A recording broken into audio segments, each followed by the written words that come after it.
Dear student अस्सलाम वालेकुम। आज के इस वीडियो लेक्चर में हम बात करेंगे relationship of biology with other sciences. ये हमारा बायोलॉजी का लेक्चर नंबर 3 है। सो हम इसमें जो बात करेंगे relationship of biology with other sciences. इसमें ये कह रहा है कि biology is a multi dimensional subject. Biology जो है एक मल्टी डायमेंशनल सब्जेक्ट है। मींस के इसके जो हैं बहुत से रूप हो सकते हैं and link with other sciences. इसका जो लिंक है जो भी अदर साइंसेज हैं उन तकरीबन ऑलमोस्ट सब के साथ है। जैसा कि आपका मैथ हो गया, फिजिक्स हो गया, केमिस्ट्री हो गया। आगे ये करेगा, for example the movement of animals follow the law of motion in physics. देखिए जो भी एनिमल्स हैं वो फॉलो करते हैं लॉ ऑफ मोशन को इन फिजिक्स। मींस के इससे ये बात भी साबित हो रहा है कि बायोलॉजी का जो है फिजिक्स के साथ भी बहुत ही गहरा रिलेशनशिप है। Biology is considered as interdisciplinary sciences which is related with other sciences. Some of these are mentioned below. सो नीचे दिए गए कुछ ब्रांच हैं, हम एक एक के साथ डिटेल में बात करेंगे। सो एक ब्रांच है आपके पास बायोफिजिक्स। बायो मीन्स आप तो जानते हैं, bio means living things. Physics means जो आपका फिजिक्स सब्जेक्ट है, physics means nature. It is the branch of physics in which laws and techniques of physics are applied to explain the process of life. So ये एक ऐसा branch है physics का या biology का जो इन विच लॉज एंड टेक्निक, इसमें जो है लॉज, जिस तरह से पहले भी मैं बता चुका हूँ कि लॉ ऑफ मोशन, ठीक है, एंड टेक्निक्स, कुछ ऐसे टेक्निक्स होते हैं जिनको हम यूज़ करते हैं and apply to explain the process of life, और हम उनको अप्लाई करते हैं जो हमारे लाइफ के प्रोसेस हैं उनको एक्सप्लेन करने के लिए, उनको बयान करने के लिए। आगे ये कह रहा है कि the radio physics which branch we are radioactive isotopes are used to trace the translocation of different materials within the organisms. जैसा कि यहाँ पर रेडियोएक्टिव लिखा हुआ है, ठीक है ना, जो भी तापकारी अश्वा होती हैं उनको यूज़ करके बहुत ही डिफरेंट मटेरियल के साथ हम जो है ऑर्गेनिज्म को देख भी सकते हैं और उनकी ट्रांसलोकेशन वगैरह डिफरेंट मटेरियल के साथ कर सकते हैं।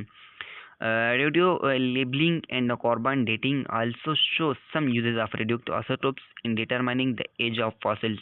हम इसके ज़रिए जो भी एज ऑफ फॉसिल्स हैं, जो भी हमारे पास मिनरल्स हो गए, जो भी हमारे पास जिस तरह से बहुत सारे ऐसे एनिमल्स हैं, लिविंग थिंग्स हैं जो मर जाते हैं, उनकी जो है हमारे पास ढांचे वगैरह मिलते हैं, बोन्स वगैरह, हम उनके ज़रिए उनकी जो है एज वगैरह को मेजर कर सकते हैं, उनकी एज वगैरह जो है अच्छी तरह से गैस कर सकते हैं कि इसका एज कितना है। सो ये सब जो है बायोफिजिक्स का ही कमाल है। Use of sound waves and ultrasound and laser technology show relation of physics with biology. ये एक बहुत ही अहम चीज़ है जिसमें हम जो है साउंड वेव को यूज़ करके अल्ट्रासाउंड एंड लेज़र टेक्नोलॉजी में जो है, ये तो आप जानते ही हैं, जिस तरह से कि हमारा अल्ट्रासाउंड हो गया, उसके अलावा हमारे पास जो है बायोकेमिस्ट्री की बहुत सारे ऐसे टेस्ट होते हैं जिनमें हम बायोफिजिक्स का ही यूज़ करते हैं। सो आगे जो है हमारे पास नेक्स्ट ब्रांच है और वो जो है बायोमैथमेटिक्स और बायोमेट्री। देखिए मैथमेटिक्स किसको कहते हैं, जिसमें हम कैलकुलेशन वगैरह करते हैं। Biometry, bio means living thing, metry means उसकी मेजरमेंट वगैरह। The branch of mathematics which collects data of living organisms, it play very important in research.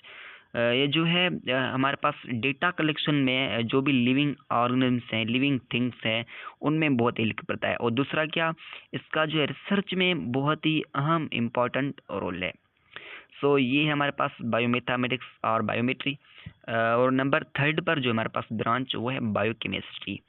It is branch of biology which gives study of molecules which from living organisms or cell and requires authentic knowledge about biology and chemistry to explain the synthesis of molecules and a function of different molecules in the body of an organisms. So biochemistry एक ऐसा branch है biology का जिसमें हम study करते हैं about the biological molecules. अब biological molecules, अब आप ये सोच रहे होंगे बायोलॉजिकल मॉलिक्यूल्स आखिर हैं क्या। आगे जाकर आप फर्स्ट ईयर में ये आप जो है डिटेल में स्टडी करेंगे, जिस तरह से हमारा कार्बोहाइड्रेट हो गया, हमारे पास लिपिड हो गए, हमारे पास न्यूक्लिक एसिड हो गए, हमारे पास जो हैं अमाइनो एसिड हो गए। ये सब के सब क्या हैं? ये सब के सब बायोलॉजिकल मॉलिक्यूल्स हैं। इनके अबाउट जो है हम स्टडी करते हैं फॉर्म लिविंग ऑर्गन्स और cell and requires authentic knowledge about biology and chemistry to explain the sense of biological molecules.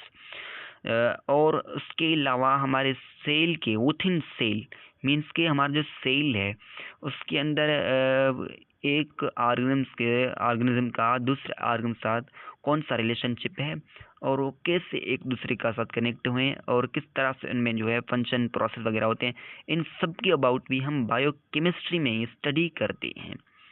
सो उम्मीद है कि आपको ये समझ में आ गया होगा। हमारे पास नेक्स्ट जो ब्रांच है वो है हमारे पास बायो जियोग्राफी। अब बायो मीन्स लिविंग थिंग्स, जियो मीन्स अर्थ, और दूसरा वर्ड है हमारे पास जियो। बायो मीन्स ऑलरेडी बता चुका हूँ लिविंग थिंग्स, जियो मीन्स अर्थ, ठीक है। ग्राफी मीन्स उसकी जो स्ट्रक्चर वगैरह है, उसकी जो फंक्शन वगैरह हैं या उसके अबाउट जो स्टडी करते हैं इन सब के अबाउट मीन्स कि बायो जियोग्राफी जो है इसका एक साइंस का ब्रांच है। इसमें ये कह रहा है कि it deals with the distribution of different living organs in different geographical regions of the world.